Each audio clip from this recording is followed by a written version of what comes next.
Welcome back to our Taekwondo Mastery course. Remember where we left off last time?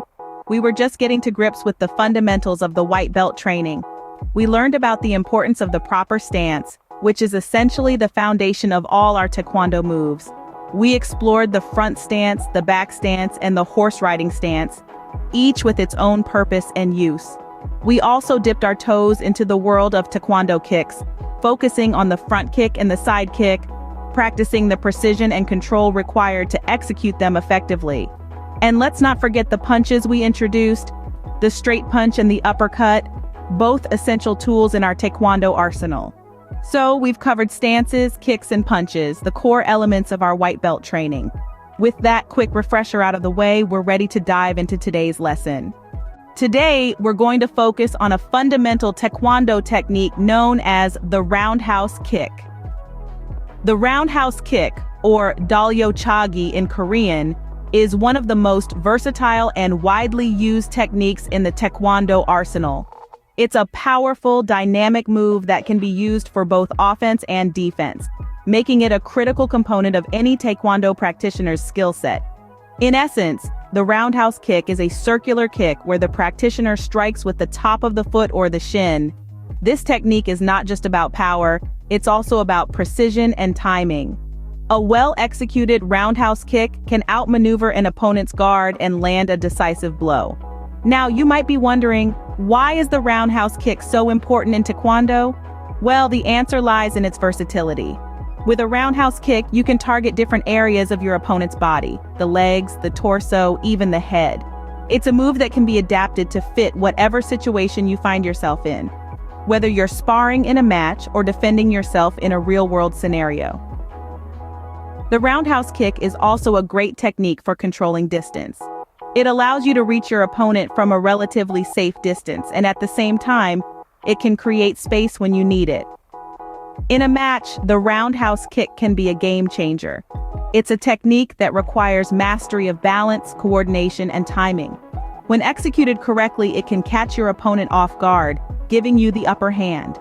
In a self-defense situation, the roundhouse kick can be a powerful deterrent. It's a show of force that can help you keep an attacker at bay, giving you time to escape or call for help. As you can see, the roundhouse kick is more than just a kick. It's a strategic tool that can be employed in myriad ways, making it an integral part of the Taekwondo practitioner's toolkit. Now that we know what the roundhouse kick is, it's time to break it down. The roundhouse kick starts with the right stance. The roundhouse kick, known as dalyochagi in Korean, is one of Taekwondo's most iconic techniques. It's a versatile move used for offense, defense, and even in breaking techniques. But every great kick starts with the perfect stance, and the roundhouse kick is no exception. So let's break down the initial steps to perform this kick. Begin in the basic Taekwondo stance, also known as the ready stance or Jushum Seogi.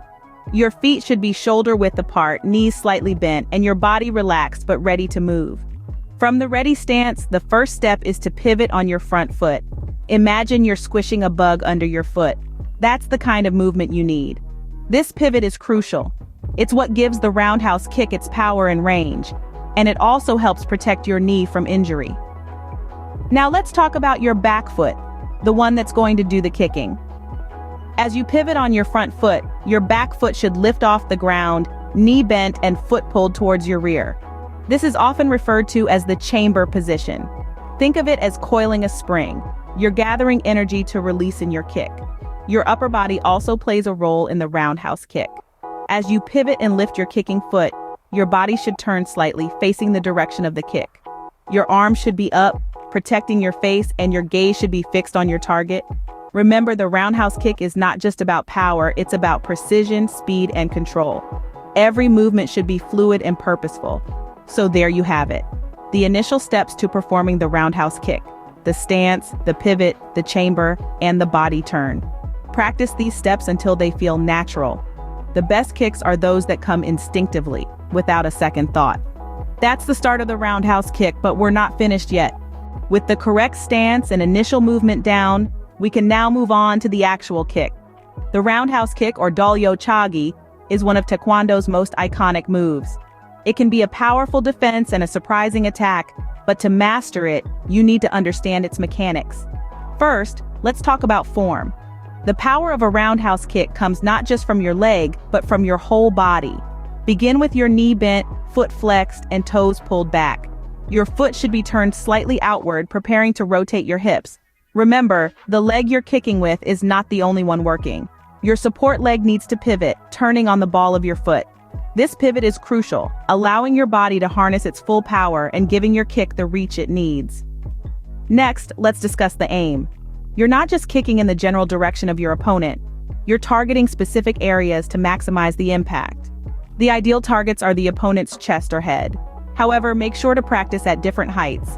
A well-aimed low kick can be just as effective as a high one. Now onto the execution. Unleash your kick in a swift round motion like you're swinging your leg around your body. Imagine drawing a semicircle in the air with your foot.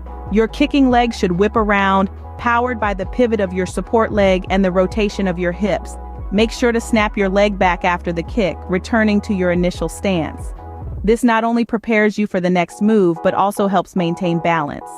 Finally, let's talk about body momentum. Use it, don't fight it. Allow your body to follow the kick, turning as your leg turns. This adds power and ensures a smooth, fluid movement. And that's how you execute a roundhouse kick, but we're not done yet. As with any martial arts technique, practice makes perfect.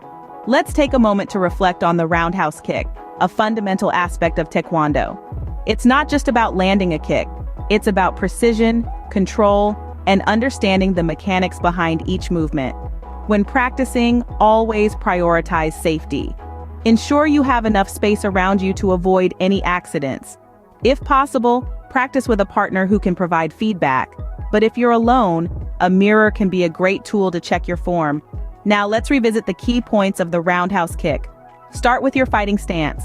Remember, balance is crucial. Your feet should be shoulder-width apart, knees slightly bent, and your body relaxed yet ready.